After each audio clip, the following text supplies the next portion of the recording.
Alors cette démarche qu'a lancée Observateur, moi je la trouve remarquable parce que déjà, ça n'a l'air de rien, mais il y a quelques années on en était vraiment très loin.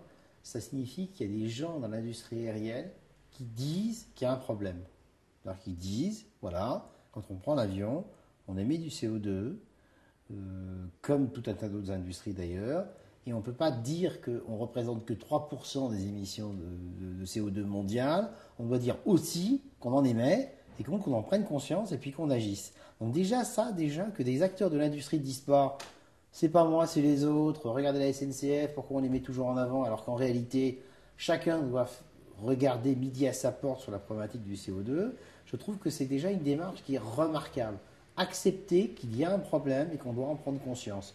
Ensuite, la FNAM et l'Observateur ont proposé tout un tas de mesures, consistant à dire voilà tout ce qu'on va faire pour économiser à trafic constant, on va informer les passagers de ce qui se passe, etc., etc. Tout ça est très positif. On est dans une démarche de développement durable. C'est-à-dire qu'on n'est pas dans une démarche d'arrêter de prendre l'avion ayatolesque, retour des hommes aux cavernes, ni de se préoccuper de rien et de dire l'avion n'émet que 3%, donc on assume ce problème parce que c'est mineur, mais plutôt dans une démarche où on concilie les deux.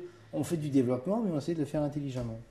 Donc je trouve cette démarche remarquable. Ce qui ne m'étonne pas d'ailleurs de Lionel Guérin, parce que c'est quelqu'un qui est patron d'une compagnie aérienne et qui, lui, a été un des premiers patrons de compagnie aérienne à dire attention, il faut qu'on s'occupe de ce problème.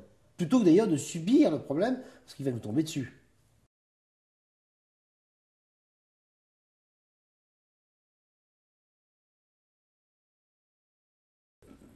Nous, on n'est pas compagnie aérienne, on est voyagiste, mais on a très tôt considéré que ce problème allait être majeur et allait aggraver notre activité de voyagiste si on ne se préoccupait pas de ce sujet.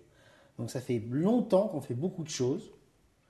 Alors on a pris une position qui était très simple, qui se résume en 4 points. La première, c'est que il faut reconnaître que le CO2 dans le voyage est un sujet et qu'il faut le traiter.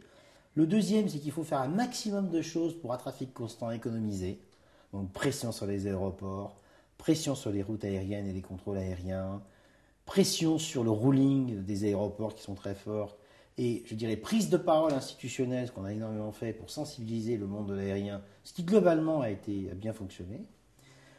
Accepter l'idée aussi qu'on rentre dans un processus type Kyoto, c'est-à-dire qu'on prend des engagements de réduction fixés à l'avance en fonction du quota que l'industrie aérienne va récupérer dans le cadre des grands accords climat-énergie Kyoto 2 de Copenhague d'ici la fin 2009.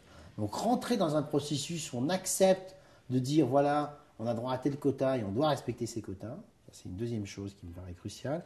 Et la troisième chose, c'est que on a par ailleurs une démarche nous volontaire consistant à anticiper les accords de Copenhague dans le cadre de l'industrie aérienne, dans le cadre de l'Europe, en disant voilà, déjà nous on prélève sur notre marge le fait qu'on compense au moins 20% de réduction d'émissions de CO2 pour tous nos clients.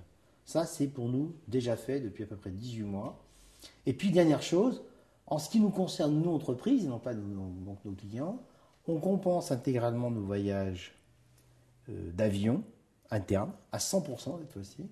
Et par ailleurs, sur les autres émissions de CO2 hors aérien, ce qui n'est pas la majorité, parce que l'aérien est tellement fort sur le CO2 que le reste est marginal, on s'engage à réduire de 5% par an, quelle que soit notre croissance d'activité. Donc on a des mesures permanentes qui font des fameux bilans carbone avec l'ADEME, et on réduit tout ça. Voilà quelle est la globalité de notre démarche.